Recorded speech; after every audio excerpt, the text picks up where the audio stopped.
Hi everyone. We just wanted to talk to you a little bit in this episode about something a bit different. We are in Padstow Harbour, and we've been in Padstow Harbour for quite some time. One of the reasons that people get stuck here in the harbour is there is something which we like to call Padstow glue. And Padstow glue is when it is beautifully calm in the harbour. I mean, it really is calm. The water's still, wind is down.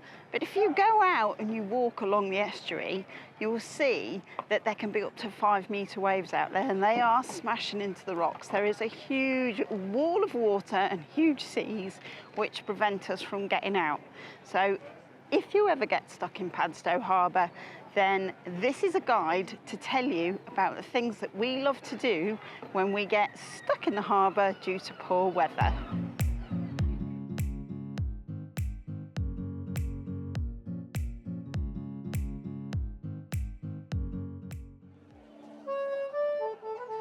In the height of the sailing season, this small town is bustling with people and activity. Bands and buskers play on the quayside all day, the pedlars are selling their wares, and the tourists are surrounding the harbour. There are many lovely shops, from mainstream brands to the independents. A wonderful array of eateries and drinking spots, which for a day is absolutely fantastic, or even a few days. But if you're here for some time due to bad weather and you're living in the hub of the vibrant town, you do begin to crave something a little different. A moment to enjoy from peace and tranquility, a swim, a walk or a cycle. We all need a rest from the hustle and the bustle and feel the need to get off the boat and stretch our legs. This visual feast shows many of the town's high spots and gives you a flavour of what the town itself offers. There is something here for everyone, from young to old. You can take a boat ride, go crabbing on the quay, sample the local fish and chips and buy yourself a treat. Eat ice creams and fudge or sit and watch the world go by. If you have ever sailed into Padstow, these scenes will be very familiar, and the reason it's such a popular town to visit. We think it's well worth it and don't mind becoming stuck for a while.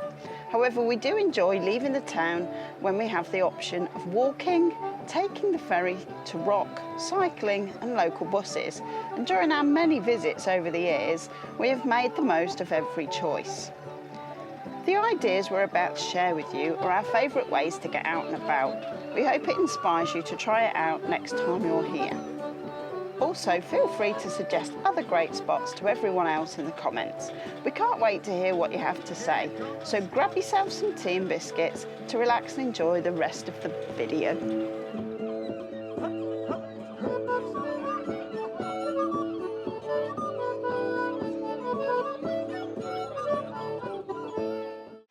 One of the things we recommend that you do if you get into Padstow and you can't get out because of the weather is get yourself out and walk the southwest coast path. It runs all the way around here to Stepper Point. There are lots of amazing spots along the way that you can stop and you can have picnics. We really like to bring along a flask with some tea. We've walked out and watched the sunrise, so we get these beautiful beaches all to ourselves. We like bringing pastries from our favourite bakery. You can really make a great time of it by doing some unique things when you come out for a picnic. And you can choose your moment. You can come when it's quiet and sleep it off in the afternoon when everybody's out here, and you can be resting in the heat of the day.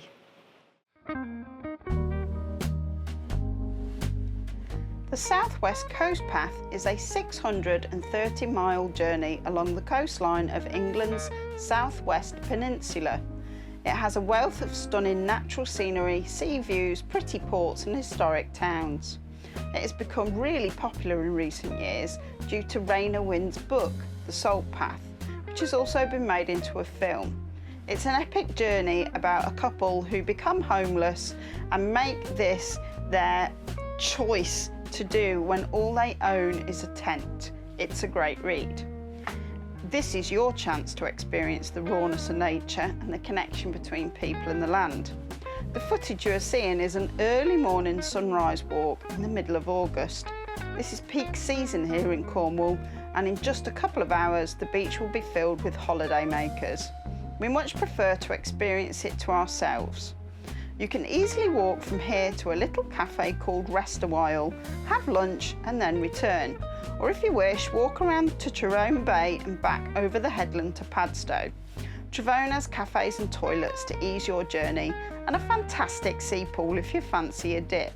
Just be aware that it's tidal and is not available a couple of hours before and after high water.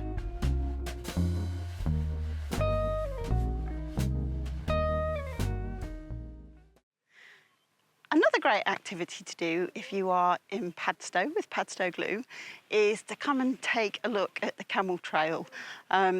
We've got bikes on board, so our folding bikes come out and we go on the trail. But if you don't happen to have folding bikes, there are plenty of places to rent bikes in Padstow at the bottom of the trail. The trail goes all the way from Padstow.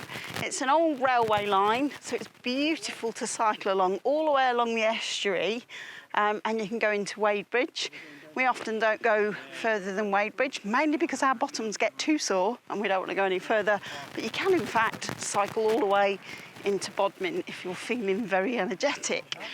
It's a beautiful trail, and about halfway along the Atlantic Coastal Express Cafe, you can walk there quite easily, or you can cycle up there, get yourself a nice little lunch and a coffee and bring yourself back. If you don't fancy using any of those facilities and paying for things, it is a fabulous spot for picnics. There are loads and loads of benches along the way and scenic spots where you can just sit back and take in the views. The Camel Trail started life in 1834 as a train line for goods and passengers. It ran between Bodmin and Wadebridge. The line extended to Padstow in 1899 and remained in use until the Beecham Report led to full closure by 1978. It became the recreational cycle trail you see today in the early 1980s. You get wonderful views of creeks, sandbanks and rocky shores. The whole ride to Wadebridge is somewhere between 4.5 and 5 miles long, with plenty of rest stops to enjoy the wonderful landscape. This is our next recommendation. If you happen to have very tired legs from all that cycling and walking, you could come and try out Prideaux Walled Garden. It is a lovely little haven right in the centre of Padstow where you can escape it all. The walled garden has been part of Padstow's history since the 18th century, with early records showing gardens and pleasure house and the bothy operating as a shop. By 1870, the garden was fully enclosed, which you can see today. At the top of the garden is a terrace where the glass houses were built, and they were heated by underground pipes. These were used to grow exotic fruits and peaches for Prideaux Place. By the 1900s, the garden provided Prideaux Place and the town with cut flowers, fruit and vegetables, and this carried on until after the Second World War. The bothy at the bottom of the garden has been remembered by locals as selling anything from produce to bicycles. Eventually, the cost of running the garden led to closure and nature took its course. The brambles and the weeds moved in, claiming the walls and the paths. In time, the structures succumbed to nature and deteriorated. Eventually, in 2019, the family decided to restore the garden, taking on the task of removing the brambles and the weeds to uncover long-lost structures. The process to restore the beds, borders and bothy to the original layout began. Today, you can visit this oasis in the town centre and enjoy the beauty of this organic, no-dig principle garden. The bothy is now open as a small kitchen and shop. It provides cut flowers once again and a small selection of organic and biodynamic wine. Some local pottery, seasonal preserves, teas can also be purchased. Produce from the garden is used alongside organically sourced ingredients to provide a small seasonal lunch made in their kitchen. You can also enjoy tea, coffee and cakes in this stunning garden and gaze out over the estuary. They are currently open on Friday and Saturday evenings for wine, cheese and charcuterie on a first-come, first-served basis. Excellent for those who enjoy a light supper and an evening of conversation. We really love this one, A Secret Garden.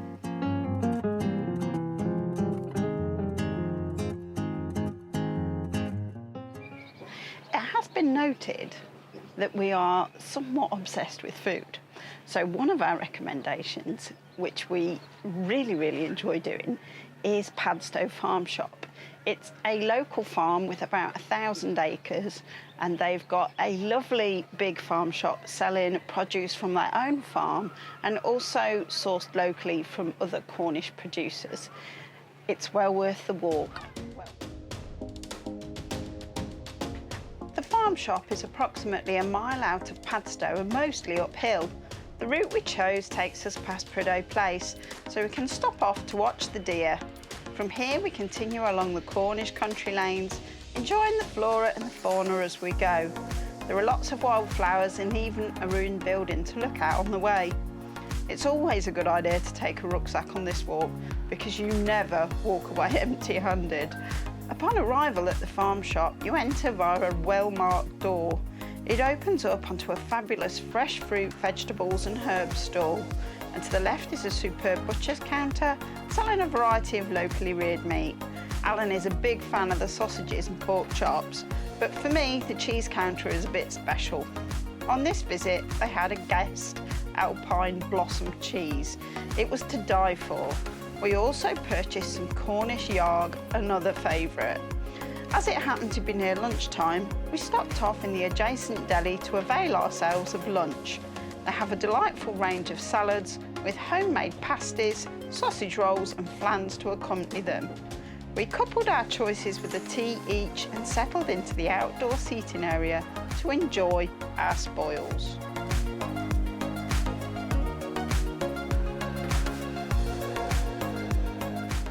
So, a final way for us to escape the hustle and bustle of the town is to jump on the ferry. It runs from this little outer pier over to Rock on the other side of the water, somewhere behind me.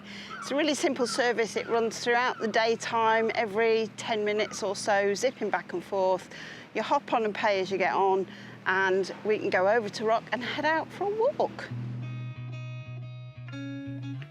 To catch the ferry, you line up on the pontoon and wait for it to arrive. Once any passengers have disembarked, the operators open the barrier and take card payments prior to your boarding. Once on board, grab yourself any available seat and in a few minutes the ferry will set off. It's a good idea to take note of the ferry times, as if you miss the last one, the water taxi is much more expensive. The journey is only a short one, but varies according to the state of the tide. On this visit, we decided to walk along the southwest coast path towards the sea. You pick up the path by turning left at the top of the ramp and walking through the car park. It's very clearly signposted and the path is easy to follow. We walked from Rock to Padstow Beach. The walk has ups and downs and takes you through sand dunes and across beaches. There are lots of chances for sitting on benches to admire the view or even going for a swim. We decided to take a short detour to see St Enedoc Church. It is a 12th century church renowned for being buried in sand dunes for several generations. The church is surrounded by tall, dense evergreen hedges with a wonky tower on the top. You can find Sir John Betjeman's grave, a poet laureate between 1972 and 1984, to the right after you enter through the gate. He holidayed in the area as a child and later purchased a home very close by. So this quirky church became his final resting place. Upon leaving, we continued on to Padstow via the path, which led us on to Damer Bay Beach. The water here is very calm, making it ideal for families or taking a dip. The beach is gently sloping and more secluded than some of its neighbours. It wasn't long before we had a breathtaking views of the estuary and we were welcomed by the Cracking Crab Cafe. We certainly enjoyed a welcome break and a cup of tea before our return journey.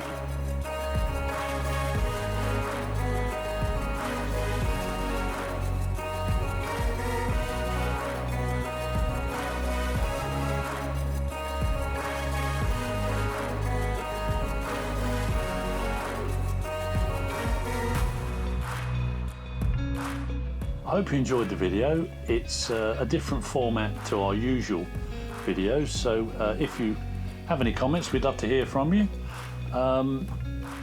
If you did enjoy it, don't forget to like and subscribe, and if you're new to the channel, check out our back catalogue of our adventures sailing around the UK. Thanks for watching.